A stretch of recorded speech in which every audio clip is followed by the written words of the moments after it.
Buenos días, bienvenidos y bienvenidas al capítulo 4 de Pequeños cambios consiguen grandes objetivos, el podcast donde comentaremos curiosidades, reflexionaremos y aprenderemos de medio ambiente y consumo responsable. En el capítulo de hoy vamos a hablar de historias de mujeres que han sido referentes en la lucha contra el cambio climático y cuidado del medio ambiente, que le han dado voz al planeta. ¿Sabías, María José, que algunas de las mayores líderes son mujeres con historias de superación increíbles? Sí, pero es que hasta que no hemos empezado a informarnos para este podcast, no conocía a la mayoría de ellas. ¿Y la población las reconocerán? No lo sé, vamos a verlo. Buenos días, chicas. Buenos días. Buenos días. Vale, vamos a jugar a un quién es quién de mujeres ecologistas, ¿vale? Entonces, os vamos a leer una descripción y os voy a enseñar una foto para que me digáis quién creéis que es, ¿vale? Vale. Wangari Maathai, nacida en 1940 en la región rural de Nigeri, Kenia. Os enseño la imagen, ¿vale? Y me tenéis que decir quién creéis que es. La C. ¿Estás de acuerdo con tu compañera? La B puede ser. Mejor esta, pero al ser en 1940, hombre, yo seguiría diciendo la B. Nació no, diría la A, porque si nació en el 1940, yo creo que esta es más mayor que esta, sería esta. ¿En África? ¿No? Sí. O sea, la C. Siguiente, Berta Cáceres, líder indígena lenca y activista hondureña. La A. ¿La A? Ay, la C, sí, es la C. La C. Sí, y No tengo duda de la D. ¿Crees que es la D? Sí, porque dice que es hondureña Sí. y lo mismo. Si fue asesinada en 2016, esa foto es como que la joven. Esta. Última, Vandana Shiva, filósofa, física y activista india reconocida internacionalmente por su defensa del medio ambiente. sería la A. Ya nos queda la A o la B. No creo que se repita. Yo creo que la A. Pues la A. Activista india, sí. Entonces la A. ¿Quién dirías que es de estas? Pues es que antes me he equivocado. Vale. Puedes Esta es la de cambiar. ahora y esta es la de antes. Tenemos una última pregunta. ¿Conocías antes de que te nombrásemos a estas mujeres? ¿Las conocías, las habías escuchado nombrar o habías visto alguna vez sus imágenes? No. Ninguna. Conocía a ninguna. La verdad que no. No recuerdo Nada. ninguna. Esta me es conocida, pero no sé, por haberla visto una vez, no sé. Berta. La verdad que no. Vale. No. Es verdad que no son muy reconocidas y no se les ha dado mucha voz, pero han tenido mucha labor. Han hecho cosas, Sí. hecho cosas.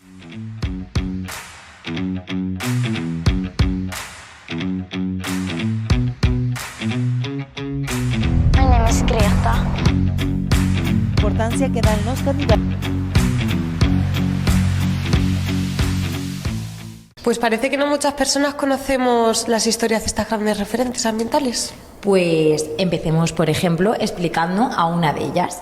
Wangari Maathai, conocida también como la Mamá Titi, nace cerca del bosque de Kenia, era hija de agricultores y nace en 1940. Esta mujer ha sido una gran referente dentro del mundo medioambiental y fue nada más ni nada menos que la primera mujer en África Oriental y Occidental en obtener un doctorado. ¡Qué bien! En Kenia, los bosques estaban siendo reemplazados y sustituidos por cultivos de té y café. Por lo tanto, se estaba produciendo una desertificación del suelo.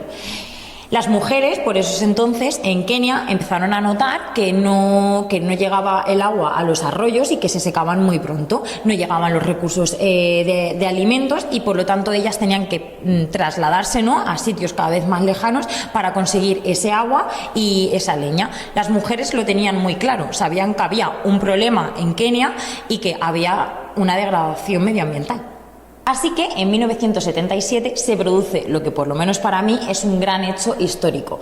Mami Titi, junto al resto de las mujeres que estaban empezando a notar esos problemas en Kenia, crean el famoso Greenville Movement, traducido por el movimiento Cinturón Verde. ¿En qué consistía este gran proyecto? En que eran las propias mujeres las que plantaban sus propios árboles. ¿Con qué objetivo? Para que les dieran su propia leña y de ese modo frenar esa erosión y devolver vida a los ecosistemas. Por eso entonces, eso era algo grandioso. ¿Por qué? Porque aparte de contribuir al medio ambiente, también fue una gran era, ¿no?, de empoderamiento femenino. Irene, ¿qué es el movimiento Cinturón Verde? Pues para Mama Titi era súper importante no solo cuidar su entorno, sino también crear esto para un desarrollo sostenible. ¿Qué era lo que hacía? Adentraba a las mujeres a los bosques para coger semillas de los árboles autóctonos para que después pudiesen crear invernaderos y de esas semillitas crear que se crearan esos árboles de los que venimos hablando. Claro, como las mujeres eran quienes recibían la formación en ecología, asumían roles de liderazgo. Por ejemplo, lideraban los viveros, coordinaban y llevaban a cabo ellas los proyectos. Por lo tanto, tenemos que tener en cuenta que este proyecto no solo fue una contribución, ¿no?, para un desarrollo sostenible, sino que también fue un gran movimiento para así empoderar a esas mujeres y sobre todo emancipar a mujeres campesinas que anteriormente al movimiento pues no tenían esa oportunidad. Además, este proyecto también trajo consigo mismo, ¿no?, la aparición de seminarios en educación cívica y medioambiental para que la gente se preguntara por qué no tenían voz ellos en sus tomas de decisiones a nivel ambiental, político y económico. Gracias a eso, muchas personas se dieron cuenta que estaban confiando en líderes políticos cuando realmente lo que estaban haciendo era poner en peligro su futuro y sus producciones. Y lo impresionante es que el legado sigue creciendo. Más de 40 millones de árboles plantados, 3.000 viveros gestionados por 35.000 mujeres aproximadamente. Esto ha sido un gran proyecto que todavía sigue expandiéndose por África y está dando la vuelta a todo el mundo. Pues yo te voy a contar la historia de Vandana Shiva. Vandana Shiva es una de estas mujeres que mezclan ciencia, filosofía y activismo como si fuese lo más natural del mundo. Esta física, pensadora y escritora se ha convertido en una de las voces más potentes en la defensa de las comunidades rurales, el ecofeminismo y la crítica al modelo agroindustrial dominado por las grandes corporaciones. Vandana crece en la India a mediados del siglo XX y es hija de un guardabosques y de una agricultora. Su infancia es un constante diálogo con la naturaleza. Aprende que las semillas guardan historias milenarias, que los árboles se defienden entre sí y que el suelo no es solo tierra, sino que es un organismo vivo. Mientras muchas personas imaginan su futuro muy lejos del campo, ella tiene curiosidad por saber cómo funciona de verdad el mundo y comienza sus estudios en física cuántica. No me digas, me parece súper interesante lo que me estás comentando. Totalmente. ¿Qué pasa? Que en los años 70 vuelve a su hogar. Vandana vuelve a casa y encuentra su paisaje totalmente cambiado. Monocultivos avanzando, bosques talados, agricultores endeudados y las grandes nacionales haciéndose ricas, tomando el control de las tierras y de las semillas. En este contexto, Vandana descubre el movimiento Chipko, no sé si se pronuncia así, en el que las mujeres de las aldeas abrazan árboles para evitar que los talen. Qué historia tan bonita, María José. De hecho, la participación masiva de mujeres rurales es una característica fundamental del movimiento Chipko. Ellas eran el pilar de la economía agraria y por tanto fueron las más afectadas por esta tala masiva de árboles. Vandana escucha sus historias, toma notas, investiga, participa, pero sobre todo entiende una verdad poderosa. Defender el medio ambiente es defender a las personas. Vandana comienza a viajar y a estudiar los diferentes efectos que tiene la agricultura industrial, los pesticidas y la privatización de las semillas. Llena cuadernos hablando con campesinas, investigadores y comunidades enteras. En la década de los 60, en la India, comenzó un movimiento que se llamó Revolución Verde, que está muy alejado del cinturón verde que veíamos anteriormente.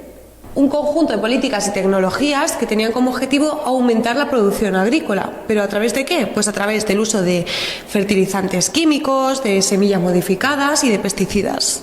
Aunque este movimiento de revolución verde sí que consiguió su objetivo de aumentar la producción agrícola, Bandana fue testigo de todos los efectos adversos que tuvo tanto para el medio ambiente como para los agricultores. Estas prácticas degradaban el suelo, acababan con los recursos hídricos y no solo eso, sino que hacía que las agricultoras y los agricultores dependiesen de las semillas modificadas, de los productos químicos que vendían grandes empresas agroquímicas. Para Bandana, este movimiento, la Gran Revolución Verde, tuvo un gran aprendizaje porque pudo ver de primera mano cómo los sistemas agroindustriales priorizan la economía antes que la salud del suelo, de la tierra, ya no solo del medio ambiente, sino también de las comunidades agrícolas. Esto la llevó a especializarse en los efectos adversos que estos sistemas agroindustriales tenían en la biodiversidad, en la salud de la tierra, en las comunidades, poniendo en evidencia cómo los cultivos tradicionales no solo eran más sostenibles, sino que también tenían una mayor seguridad alimentaria y una mayor resistencia al cambio climático. Aún así, tras estos estudios, pudo observar que las semillas autóctonas y los cultivos tradicionales se estaban perdiendo, mientras las grandes corporaciones monopolizaban sus cultivos con semillas modificadas genéticamente, obligando a los agricultores a comprar nuevas semillas cada año, en lugar de reutilizar las suyas propias de sus propios cultivos. Esto aumentaba los costes de los agricultores, que los hacían cada vez más dependientes a esas empresas agroquímicas. Por todo ello, funda 9 Semillas, un movimiento que se convierte en un banco de semillas vivas y en un escudo para la pérdida de biodiversidad. Campesinos y campesinas encuentran en 9 Semillas un refugio para sus cultivos ancestrales y un espacio para aprender. Hoy el movimiento 9 Semillas ha conservado miles de variedades de semillas que gracias a ellas tenemos trigo, tenemos plantas medicinales, tenemos legumbres. Bandana ha inspirado a una generación de agricultoras y de agricultores que ven en la agroecología y en la biodiversidad una forma de resistencia y de empoderamiento. Una muy gran referente. Jean Goodall, nacida en 1934 en Londres y es una de las naturalistas, científicas y defensoras del medio ambiente más influyentes del mundo. Desde muy joven ella soñó con ir a África para poder observar a los animales en libertad. Un sueño que se hizo realidad en el año 1960. Ese mismo año comenzó sus emblemáticos estudios con chimpancés en el Parque Nacional de Gombe, Tanzania. A medida que ella avanzaba en sus estudios, empezó a notar algo súper importante. ¿Qué observó? Pues observó que la desertificación y que la presión humana empezaba a poner en peligro y amenazaban a los chimpancés de Gombe. ¡Ay, pobres! Claro, entonces ella empezó a querer investigar más sobre el asunto. En 1977 funda el Instituto Jay Goodall, organización que impulsa la restauración de bosques, proyectos sobre el bienestar animal y esfuerzos globales contra el tráfico de la fauna. Goodall resalta en la conversación y en esa época que es importante contar con la participación de la comunidad para poder hacer frente a estos problemas y que las comunidades locales sean las protagonistas de estos progresos. En los años 80, Jean decide dejar el trabajo de campo para dedicarse únicamente a la conservación activa.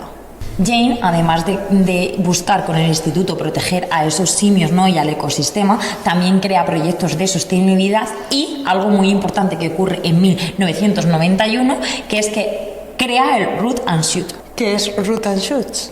Es un programa que moviliza a todos los niños y niñas y personas jóvenes a proyectos, pues, de conservación, de sostenibilidad, que intentan, ¿no?, tienen como objetivo cuidar el medio ambiente. Hoy está presente en más de 100 países y además ha sido un programa que ha movilizado a tantos países, como bien he dicho, que ha creado una red conjunta y colectiva para tomar acción con el consumo responsable y con el medio ambiente. Me encanta. Irene, yo te voy a contar la historia de Berta Cáceres, que es una activista, fue una activista medioambiental y de la comunidad indígena de su país natal, que es Honduras. Su voz crítica y su espíritu de lucha incansable derribó los proyectos de varias hidroeléctricas de diferentes compañías. Pero María José, algo súper importante que creo que también tienen que saber todo el mundo. ¿Qué pretendían esas compañías? Esas compañías hidroeléctricas privadas y algunas veces extranjeras lo que pretendían era crear diferentes presas hidroeléctricas y cambiar el cauce de un río y por tanto una comunidad indígena que vivía aferrado a ese río. Ese cambio de cauce iba a afectar profundamente a la comunidad indígena que vivía en él, porque ya no solo es que fuese sagrado para esa cultura indígena, sino que también les dotaba de alimentos, de agua, de combustibles, como pueden ser las maderas, y en general de sus recursos más básicos.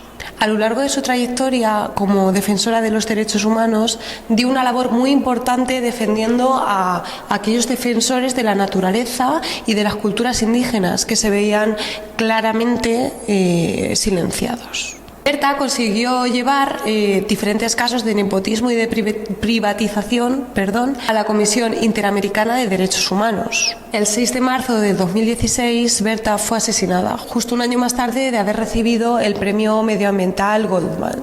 La lucha es larga y aún sigue habiendo gente, personas que están siendo asesinadas y asesinados por ella. Según el último informe al respecto de Frontline Defenders, al menos 300 defensores de los derechos humanos fueron asesinados durante el 2023. El 79% de las muertes registradas fueron perpetuadas en las Américas, siendo los defensores de los pueblos indígenas el grupo más vulnerable, con un total de 92 asesinados registrados en Brasil, Colombia, Ecuador, Guatemala, Honduras, México, Nicaragua, Perú, Paraguay y Filipinas.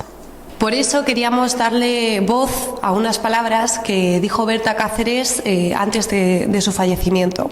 Vos tenés la bala, yo la palabra. La bala muere al detonarse, la palabra vive al replicarse.